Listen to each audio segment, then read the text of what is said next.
Well, I arrived here in March to start my practice with the hospital, and it's been a fantastic change for me. I was in Columbus, Ohio before, and enjoyed my practice there very much, but we've been coming to the Low Country for probably 30 years, and I saw an opportunity available, and it's fabulous. You know, what a great place to live, everything you could possibly imagine.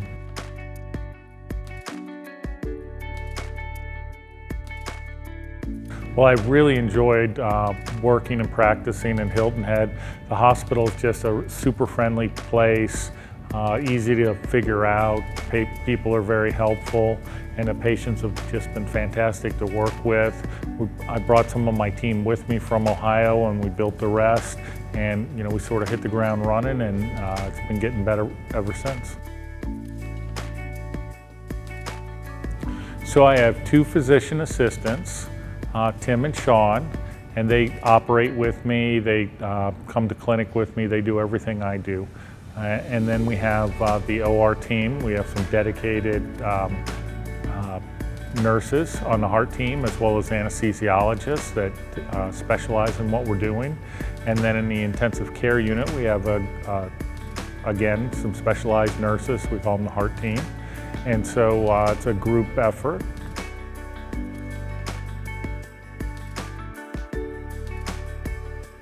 Well, I'm going to sort of go from just basic cardiac health through the development of coronary artery disease, what we can do medically to treat it, surgically to treat it, and what people can just do with lifestyle alone.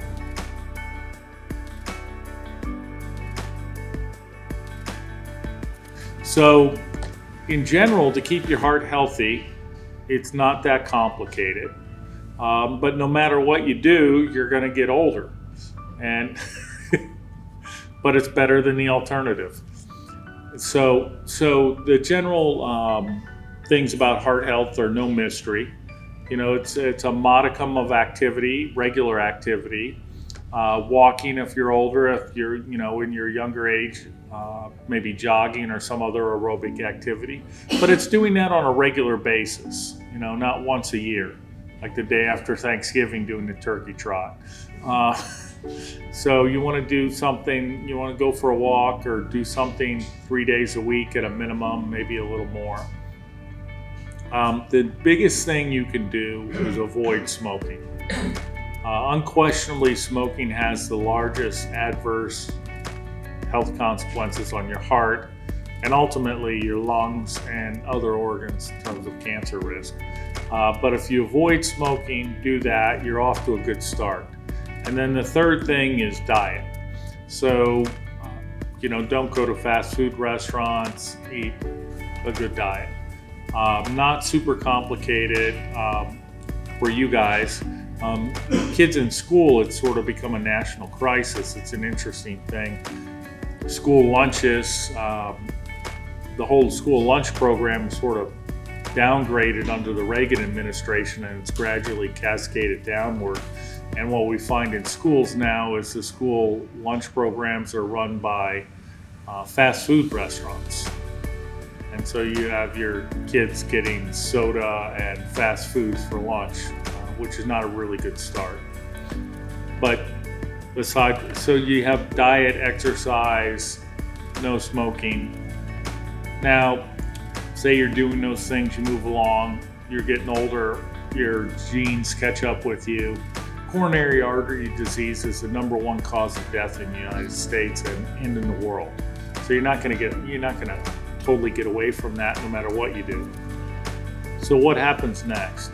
So we start adding medications next. So your primary care doctor and your cardiologist, they're checking things like your cholesterol level. They're asking you if you get chest pain when you exercise, shortness of breath, symptoms like that. So depending on your cholesterol levels and your other parameters, they may start some medication. So these include like a statin, cholesterol lowering medication, aspirin. Aspirin is recommended for most people that can tolerate it. Some people have risk for ulcers and bleeding, but baby aspirin to a regular aspirin. Then then a beta blocker, which is for high blood pressure. And as you start to accumulate some things as you get a little older, high blood pressure, diabetes, keeping those things well controlled is the key. And so monitoring those things so that it's not just a once a year check, that you're keeping a handle on those things is the key to staying good. Now, so things get a little worse, you have some problems, you get some chest pain, shortness of breath. Don't be in denial.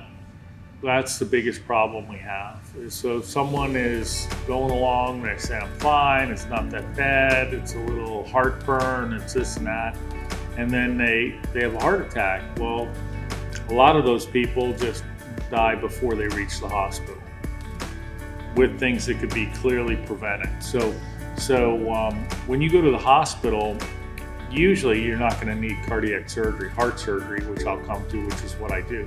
Most of the time it's something far less, maybe a stent. You could be home the next day. And so pretending it's nothing is not a good thing to do. So if you start experiencing some of these things like chest pain radiating down your left arm, shortness of breath predictably with exercise or at rest, you need to get it checked out. So now what happens when you get it checked out? You go in the hospital, you go see your doctor, they'll say, we need to do a stress test on you, we need to do some other tests to determine it's something. Or if it becomes real bad, you go into the emergency room and that gets the ball rolling a little quicker. Then, if it's really bad, you're calling 911. So what happens when you call 911? So heart disease is really, really well studied and well treated across the United States. So there's a couple types of heart attacks. Well, the most severe we call a STEMI, or ST segment elevation myocardial infarction. They look for that in the ambulance. If they see that, they call the hospital. The hospital mobilizes the team in the cath lab. And within an hour or two, not only are you on the cath lab table, but they're doing therapeutic intervention with stents.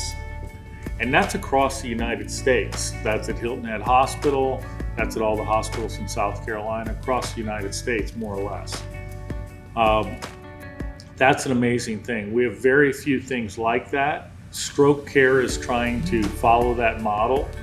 It's really good in some places, but it's got a long way to go to catch up to what we're doing with heart problems right now. So when you go in and you have a heart attack, they're determining how severe it is. So if it's minor, we start with some medication. So the medications I mentioned, then they put you on blood thinners, some medications to dilate your coronary arteries, some things like that if it's a small heart attack, and then they work through it a little more electively. If it's one of those big heart attacks, we go right to the cath lab, they see if there's a blockage, and they want to open that inside of 90 minutes.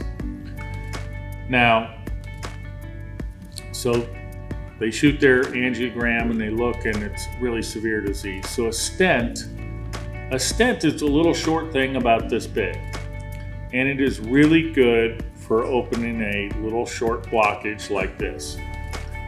But if you have multiple blockages in multiple arteries, it's not such a good thing. Placing the stents is technically difficult. The likelihood that they're going to stay open goes down. And so then you need the next step, basically coronary artery bypass graft, what I call, fancy plumbing operation. So we take blood vessels from other places in your body, internal mammary arteries, radial arteries, veins from your leg. We sew those onto the coronary arteries past the point of blockage. Basically lay some new pipe that brings blood to the heart. Does three things for you. It makes you feel better, preserves your heart function, and helps you live longer. It doesn't cure the disease that caused the blockages in the first place. So we're not changing the water that runs through the pipe with coronary artery bypass graft. All those medications and lifestyle things that I talked about are the key to that. So now you're getting those bypass grafts in people with severe disease. which is a small percentage of the whole thing. What makes a difference in that?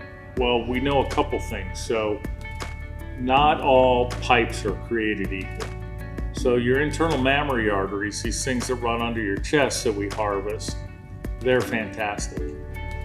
At 10, 20 years, well over 90% of these things are working. The veins we harvest from your leg, about 50 to 60% of those are working in the long term. And these arteries from your arms are kind of in between there. Now, we use at least one artery in 98% of operations done in the United States. But you might say, well, if one artery is good, isn't two better? And the answer is yes, it is. But it's a lot more technically difficult. And so that's where you start to see differentiation across the United States. So, of course, the government doesn't pay for you to do a second one, so that doesn't help things at all. So in the United States, we see about 5% of people who receive bypass operations get a second internal mammary artery, only 5%. And we know that it's going to increase your long-term survival by more than 10%. But we also know that because it's so technically difficult, if someone who's not experienced with those grafts, it may decrease your life expectancy by 10%. So that's one of the reasons that some of the quality institutions haven't pushed it harder. And so the field hasn't developed enough that everybody can do it that way. So this is a particular area of interest of mine. So I would say over 50% of my patients I do it in. So if I don't, I do it in everybody unless there's a reason not to. So if someone's 87 years old, I don't do a tougher operation because they don't need 20-year patency for the graft. They need 5-year patency for the graft. But in general, I think it's an important thing.